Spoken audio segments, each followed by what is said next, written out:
জানো তো আজ বুধবার কিন্তু আমার ছেলেটা আজকে স্কুল গেল না। সকালবেলা ব্রেকফাস্ট রেডি করে ওকে কত ডাকলাম যে স্কুল যাওয়ার জন্য, কিন্তু কিছুতেই গেল না। এমনিতেও আজকে ওদের স্কুলে 12:30টায় কোনো একটা স্কুলেরই কোনো একটা অফিসিয়াল কারণে মানে 12:30টায় হাফ ছুটি দিয়ে দেবে। তাই আর জোর করলাম না, যে থাক, যেতে যখন চাইছে না তখন আর পাঠালাম না। এমনিতেও 12:30টায় আজকে ওদের ছুটি হয়ে যাবে বলে ওদের আজকে যিনি ম্যাথ টিচার আছেন, তো উনি ম্যাথ ক্লাস রেখেছেন 1টার থেকে।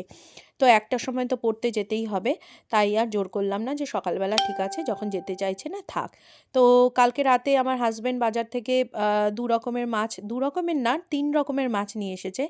একটা হচ্ছে ফলি মাছ, আর তার সাথে এনেছে 2 পিস, ছেলের জন্য 2 পিস কাতলা মাছ, আর এনেছে হচ্ছে চিংড়ি মাছ।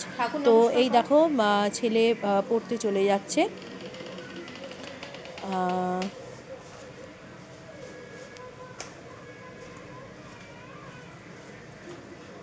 বাবাকে জড়িয়ে ধরবি। জানো তো ও বড় হয়ে গেছে ঠিকই, কিন্তু সব মায়েদের কাছেই তো সন্তান ছোটই থাকে। আর যেহেতু মেন রাস্তা দিয়ে বাইকে করে যায় বাবার সাথে, তাই আমি রোজ বলে দিই যে বাবাকে কিন্তু জড়িয়ে বসবি। এটাই বলে দিই, তাতে ও রাগও করে। যাই হোক, এবার দেখলে আমি একটা বাস্কেট কিনেছি ফ্লিপকার্ট থেকে, কালকে ওটার অর্ডার এসছে।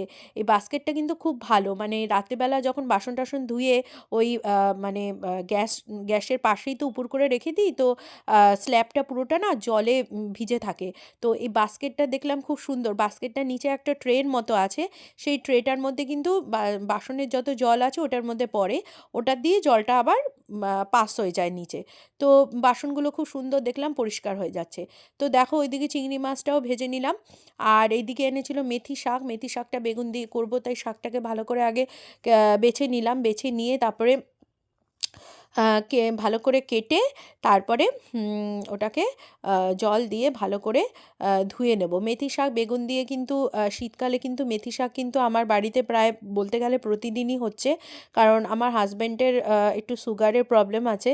তো যার জন্য গরমকালে তো উচ্ছেটা রেগুলার হয়, আর শীতকালে উচ্ছেটা আর করি না, শীতকালে মেথি শাকটা বেগুন দিয়ে করি। ওটা খেতেও টেস্ট লাগে, আর ওটা কিন্তু খাওয়াও কিন্তু প্রত্যেকের জন্যই ভালো। আর এইদিকে দেখো চিংড়ি মাছটাও আলু দিয়ে একদম কষা কষা করে ফেলেছি, এটা কিন্তু খেতে আমার হেভি টেস্ট লাগে।